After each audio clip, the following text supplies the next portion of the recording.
cold. Yeah. Pretty wet on feet, slippy. We've got a good group. Yeah, good group.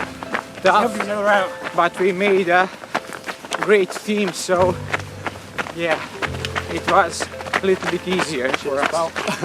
Just pulled each other through when you're having a bad moment. Yeah, we work together. First 20 were brutal, absolutely brutal. Waist deep in snow.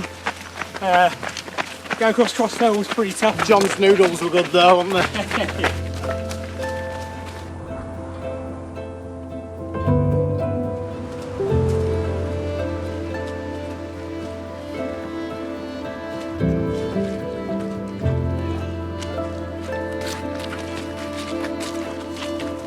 Last two legs are quite hard.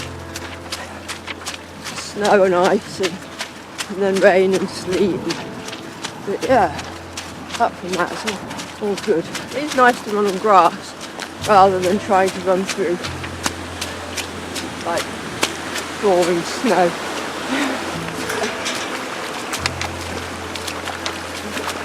Done the south a couple of times. First north. Raising money for Mountain Rescue actually, open team. Trying to get a new wheel for our stretcher, need to raise about £3,000. Doing really well in getting it. So yeah, mainly for that really.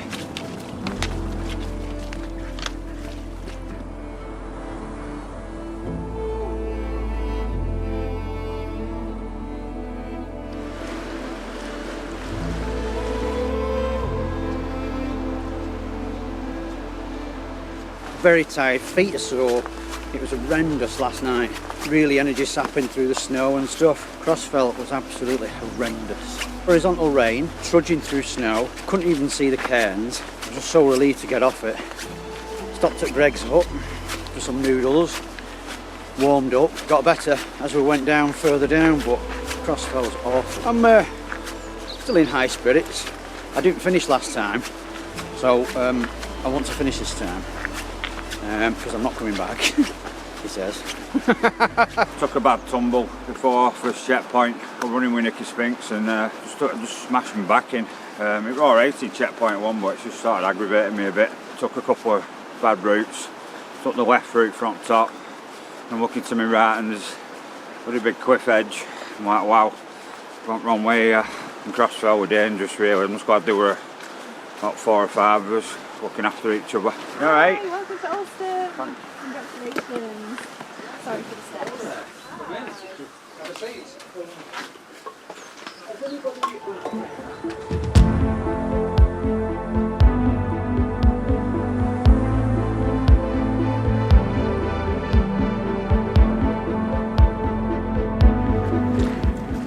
I passed the toughest part of the race, I believe. Yeah, but I want to achieve something by myself. Yeah, I'm doing research in my work, which is all about collaboration, and I've never felt that I achieved something by myself. So yeah, this is really a part of my life. Kind of. Before the Crossfell, that was really tough. Yeah, remembering my friends' smiles, my family's words, and that's really motivated me.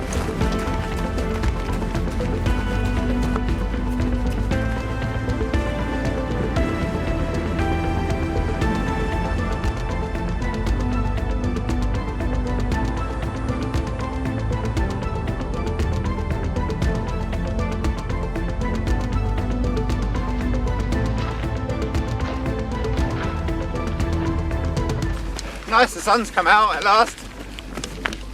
Last night in Langdon Beck I definitely wanted to chuck the towel in. I was in so much pain and couldn't see a way out of it.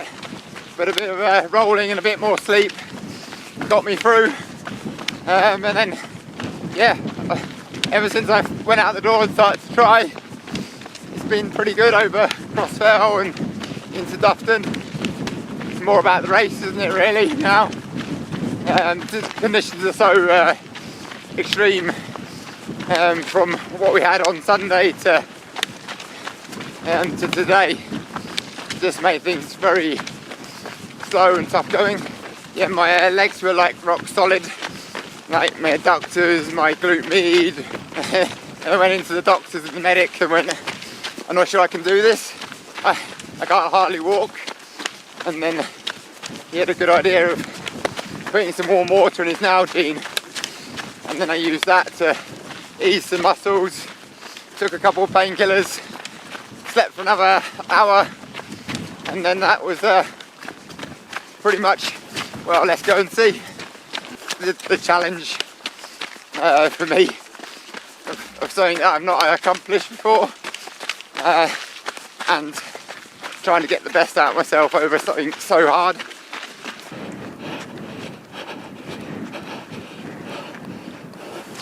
You just have to keep one foot going and the other foot follow. And I raised a bit of money for Mountain Rescue Team, my local team. So keep it going, hopefully see Scotland at the end of it. That climb up Crossfell was pretty taxing. You know, it's a lot of ice up there, and then last night not much visibility as well on that section. You know, flowing rivers, waterfalls, so pretty interesting conditions.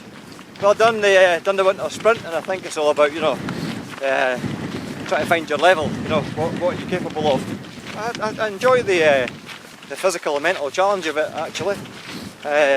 Some people might think that's mad, but I think most people that enter these type of events would have the same kind of drive. You know, they're trying to push the envelope of what we can do, and maybe all part of having a fulfilled life and a story to tell. You know, and hopefully maybe inspire some other people or inspire your kids.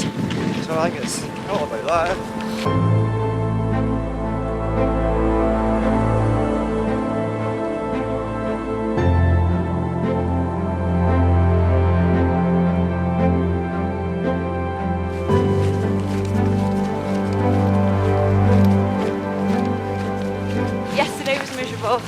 I didn't love it at all. I was 98% chance of quitting in my own mind at the first checkpoint. My plan had been to go in and get out again quickly, but sacked that off really quickly and decided I need to sit down, do nothing for a while, which is exactly what I did. Never intended to spend anywhere near that amount of time at checkpoint. I was still pretty sure I was going to quit. I rang up my mum, almost in tears, and I think she was quite worried about me actually. She never tells me to quit anything, but at the checkpoint she sent me a text saying, look, if it's the right thing to do, stop. Combination of clean, dry clothes, I lie down, I felt physically a lot better. And I also realised the mountain rescue ladies were around and about me, having a nap at the same time. And I thought, right, if I get going, I could get ahead of them.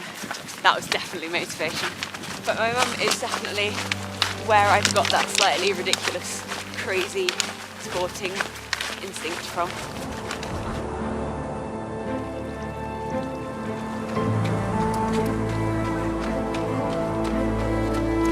It's a bit rough, but I don't think you'd expect to be at this point without feeling a bit rough. Just gotta keep at it, make it through one more night. I'm gonna struggle probably staying awake tonight. Got a little bit of feels like some tendonitis starting in one leg.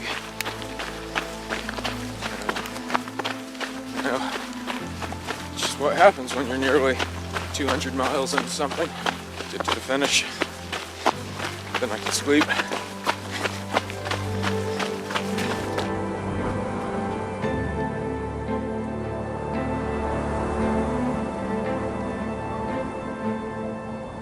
Okay, we've got some really exciting times now as we go into night 3 of the Montane Winter Spine Race. We've got Kim and John still fighting it out at the front. They keep leapfrogging each other. And then you've got the lads, Dave, Sam and Tian, following them behind. Lucy has just, at this moment, overtaken Robin, who's currently at Greg's hut. But they are way ahead of Nikki in 3rd place. And you've got Sarah and Laura behind. They're going into quite a nice warm night now. The snow's almost gone. It's looking nice for them. The wind has dropped. So it's anyone's game still and anything can happen out there. So keep watching those dots. Good evening from Kirk Yetholm. I'm at my home away from home, the Border Hotel. Here is your rapid fire roundup of the state of play right now. Lucy Gossage and Robin Cassidy, leaders of the Montane Winter Spine Race, came into Alston at about the same time. Robin headed up to bed, Lucy headed off up the course. She's planning on bivvying out on the trail somewhere, so no idea what that podium's going to look like by the time this video comes out. Nikki Arthur in third is still way back approaching Duffton, but she has a big cushion behind her. In the men's race, Kim Collison, he still has that lead, but John Kelly is not too far behind and we know what he's capable of. Dave Phillips has pulled away from the runners that he's been running with since way back near Edale and still holds third. In the Montane Winter Spine Challenger North, you've got Nikki Spinks, the legend that is Nikki Spinks, holding first place. She's got a good lead over Rebecca Horman and Sam Lissau, who also seem to be running side by side. Paul Grundy has opened up an almighty lead at the front of the men's race, and Oliver Richards and Jovica Spajic are still running side by side too. So you've got two power couples going on the podiums in that race. We've also got the first running of the Northern Sprint going on at the moment, and we are here to wait for Damien Hall and Ellie Eccles to arrive. Not so much a race, that one, more an exhibition. Damien Hall is currently approaching Hut 2, Ellie Eccles just a bit further back. You're going to see Damien summit the Cheviot before he comes down here, slightly different to the route on the full race. Now obviously, further back, it's a different race. It's a race against time. It's a race against those mushy feet.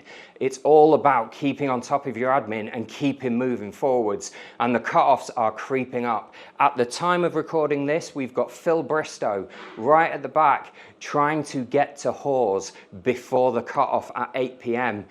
It's going to take him about an hour to get there, and he's got about an hour remaining. Bear in mind that they not only have to reach these checkpoints before the cut-off time, they have to leave them before the cut-off time. The runners at the back get so little time to rest and recover. They probably have the hardest race of anyone out there at all. Keep willing them forwards, keep sending those messages, and keep following those dots. We'll be back tomorrow.